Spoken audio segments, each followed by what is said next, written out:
Hello everyone and welcome to another lecture for International Reporting. This is Professor Harper and we continue today with another lecture on the Middle East, a complicated place, looking from World War II to roughly the present day. So as I mentioned in the previous lecture, the Ottoman Empire had controlled a lot of the ground in the Middle East, and as you can see here, the Ottoman Empire basically controlled a lot of area throughout Europe, Middle East, and North Africa, but started to lose a lot of its power in the mid-19th century onwards. And it became known as the sick man of Europe, and it sided with the Germans and the Central Powers in World War I, which at the end, when the Central Powers lost, uh, Turkey was carved out of the Ottoman Empire, and the other countries went under the control of other powers. So after World War I, there was widespread nationalism, that there was a desire on a lot of these places for complete independence, that there was great religious diversity, Muslims, Christians, and Jews, but the nationalism didn't get very far in terms of creating individual countries for the most part. So the term Middle East was coined in the 1850s. It was located near vital United Kingdom holdings, particularly India and Egypt. And with the weakness of the Ottoman Empire, it was easy after World War I for the British and for the French to kind of carve up the Middle East, primarily with the consideration of all of the oil that existed in the region. There were a lot of British wheelings and dealings. The Muslims were promised full independence if they helped the Allied powers in World War I. One of the most famous people here is Lawrence of Arabia, who helped the Arabs fight for the British, but the promises went unresolved. The Balfour Declaration is an important declaration when it comes to the establishment of the State of Israel, that Sir Arthur James Balfour, the British Foreign Secretary, essentially said and determined that the United Kingdom was in favor of the establishment in Palestine of a national home for the Jewish people. And this started after World War I and accentuated itself after World War II for the movement of Jews into Israel. There were some there, but there were more who came from Europe. So why the Balfour Declaration? The Zionist movement essentially was that Jews should have their traditional homeland in the Holy Land. And so what was determined was something called the Sykes-Picot Agreement between Britain and France in 1916, which divided up the various parts of the Middle East into areas where either France or the United Kingdom would be under control. So if you look here, this is Israel. Before it was called Israel, it was Palestine. This was under British influence. Lebanon and up into here under French. Syria and part of Iraq was under French control. Jordan into the Arab state of Iraq under British control. And so this essentially sliced and diced the Middle East into French and British power centers, if you will. And essentially the borders were kind of straight lines that cut through a variety of different nationalities, the Kurds, for example, the Armenians, and others.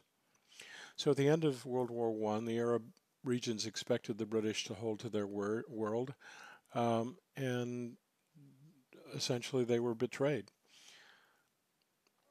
the Treaty of Versailles after World War I, the Allied powers won. The Central Powers lost their colonies, and the League of Nations was created, which endorsed the mandate system so that the United Kingdom and France administered various regions that were ready for independence. The mandate system, essentially, a little bit more on that, French, British, protectorates here, and influential areas for the British here. So there were leaders that were essentially close to the UK and France. So Prince Faisal was the ruler of Transjordan, which was the country of Jordan going into Iraq and part of Saudi Arabia. Prince Abdullah was the ruler of a newly created Iraq, which was put together with 3 different geographic regions. The House of Saud was put on the throne of the newly created Saudi Arabia. The Pahlavi family was put on the throne of the new Iran, and Mustafa Kemal, or Ataturk, led a military nationalist movement in Turkey after the dissolution of the Ottoman Empire. Turkey, under the Treaty of Lausanne in 1923, it set the boundaries between Turkey, Greece, Bulgaria. Turkey gave up claims on Cyprus, Iraq, and Syria, and Turkey was recognized as the successor to the Ottoman Empire, with a capital inside the interior of the country in Ankara rather than Istanbul or Constantinople before, as it was called. There was a big move in Turkey to secularize the country, that the Quran was written in Arabic, formal Arabic, was translated into Turkish. There was adoption of a republican constitution and a civil code. There was westernization and nationalization by Ataturk. Ataturk was a fascinating character. He was a military guy. He's the father of Turkey, like George Washington, and really brought Turkey into the modern world. Unfortunately, it's gone back over time and is now much more Islamic in its tone. There was oil in the Middle East. It was first discovered in Persia in 1908. The Turkish Petroleum Company was founded in 1911 to drill for oil in Mosul, which is now in Iraq. Britain signed a secret agreement with the Sheikh of Kuwait, who outwardly pledging allegiance to the Ottoman Sultan in Istanbul, promised exclusive rights to the British. Kuwait became a British protectorate in 1914, and then in 1927 oil was struck in Kirkuk, Iraq, and became headed by the Iraqi Petroleum Company. American oil companies, Texaco and Chevron, gained oil concessions in Bahrain. Bahrain is an island which sits off the coast of Saudi Arabia, primarily Shia, and is actually an important place for American ships to harbor. In 1933, American oil companies win an oil concession with Saudi Arabia, and Aramco was created, the Arab American Oil Company, in 1939. Rezah Khan was the leader of Iran in between World War I and World War II. He was an Iranian officer that seized control of the government in 1921 and declared himself Shah, which essentially is king, and created the actually short-lived Pahlavi dynasty. His son was in power up until 1979, when Ayatollah Khomeini came into power and overthrew the Shah. Rezah Khan initiated some modern reforms, but essentially introduced a secret police force and imprisoned a lot of Iranians, which Rezah Khan and subsequently his son caused a lot of dissatisfaction among the Iranian population. Here there were some forward signs, one which was secularization, but the seizure of religious lands essentially came back to bite the Shahs because that outraged the Shia-dominated religious leaders like Ayatollah Khomeini. The Shah adopted a French civil code, which is rather different from the English and American codes, but nonetheless is essentially allows people to be tried for their crimes and face a jury of their peers. The Shahs did improve education, but again, the westernization was, and particularly the seizure of religious lands, laid the foundation for the religious leaders to come back and topple the government in 1979. So between the wars, this is what the Middle East looked like. You have British control, again, in the purple. Okay. Saudi Arabia was somewhat independent. Okay. You have the French here. You have the Italians here as well, in Libya, Eritrea, and this is Ethiopia and Somalia here. Okay. So that in World War II, the main concern for the powers that were fighting was the oil, so that Middle East countries felt burned by the French and the British after World War I, and a lot of the Arab countries had great sympathy for the Germans simply because they were the opponents of the French and the British, so that the Germans offered full independence if they supported the Axis cause, and some political and religious leaders supported the Germans in order to obtain independence from the British and the French. In the post-World War II of the Middle East, the most important thing was the establishment of the country of Israel, which was declared by the United Nations in 1948. In fact, the United States was the first country to recognize Israel, followed closely by the Soviet Union. And what happened after that was what to do with the Palestinians, who were the majority in what was Israel. So it involved the access to things like water, farmland. So in 1920, in between the wars, there were 20 Arab Palestinians to 1 Jew. By 1947, there were 2 Arabs to 1 Jew. And so the population had significantly changed as a result of a variety of agreements like the UN partition and the Balfour Declaration.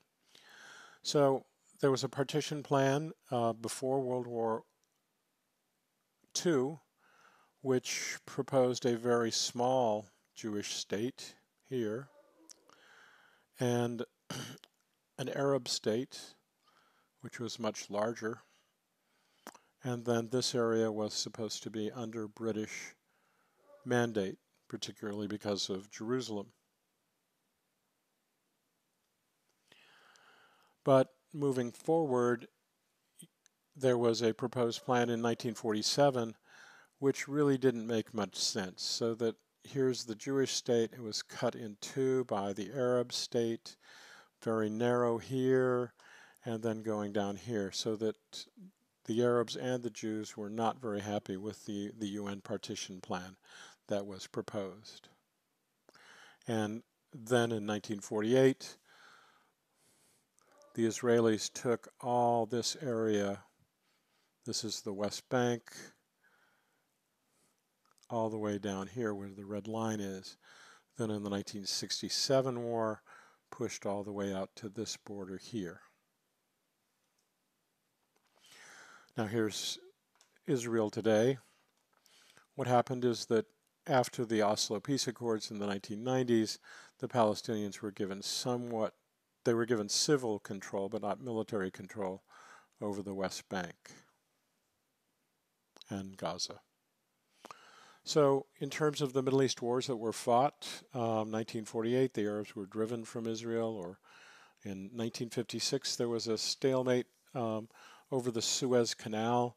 The French and the British were concerned about not having access. They went together with Israel, but the United States actually backed the Arab countries and Egypt to stop the war in 1956. In 1967, Israel gained a lot of land on the West Bank and Gaza. They totally surprised the Arabs with the war, and this resulted in a number of changes in Arab governments, the creation of the Palestine Liberation Organization under Yasser Arafat. In 1973, the Arabs won a lot of land concessions because they caught the Israelis off guard in what was called the Yom Kippur War. In 1982, Israel invaded Lebanon to throw the Palestinians out of Lebanon, where the Palestinians had essentially became the government of Lebanon, the de facto government. Another important one was the Iraq-Iran War, which was an incredibly bloody war and lasted from 1980 to 1988. Iraq being Sunni, mostly Sunni, and secular, Iran being Shia and mostly secular, religious, and so Iraq invaded Iran over oil rights, and they fought an incredibly bloody war for a number of years. Now this of course doesn't include the American invasion of Iraq, the Iraqi-Persian Gulf war with the United States in 1990 and 91, subsequent invasion of Iraq and Afghanistan after 9/11. So in other countries after World War II, the 1950s saw a US-backed installation of the Shah's son.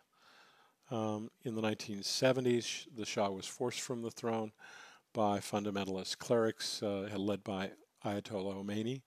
You also had the once close relationship between the United States and Iran fall apart with the U.S. hostage crisis from 1979 to 1981, where 52 Americans in the embassy were held captive for 444 days, a very famous event, particularly in the media. In Syria, the 1960s saw the installation of the Ba'ath Party. Another part of the Ba'ath Party took over Iraq, but they didn't get along. The Assad regime introduced a secular state with close military ties. Hafiz al-Assad, the father of the current leader, Bashar al-Assad, was a military man. He had de facto control over Lebanon, most of it from 1979 to 2005. And then there has been a civil war, which has caused countless deaths and a number of refugees from Syria since 2011 under Bashar al-Assad. In Iraq, as I said, the Ba'ath Party took control of Iraq, secular government. In the late 1970s, Saddam Hussein takes control. In fact, that was the first story I ever covered in the Middle East when I arrived in 1979. And then the U.S. ousted Hussein in the early 2000s, and he was killed during an attack. In Afghanistan, in the 1970s, 1979 to be exact, Afghanistan was invaded by the Soviet Union. The U.S.-backed Mujahideen fought against the Soviets and ultimately drove the Russians out. After the Soviet collapse, you had the establishment of the highly religious Taliban government. And here Al-Qaeda was able to train and function under the Taliban in Afghanistan. And after 9/11, the U.S. invaded Afghanistan in part to attack Al-Qaeda. In Turkey, it's still technically a secular country, but it's experiencing great tensions among religious groups, the Kurds, the Christians, and Muslims.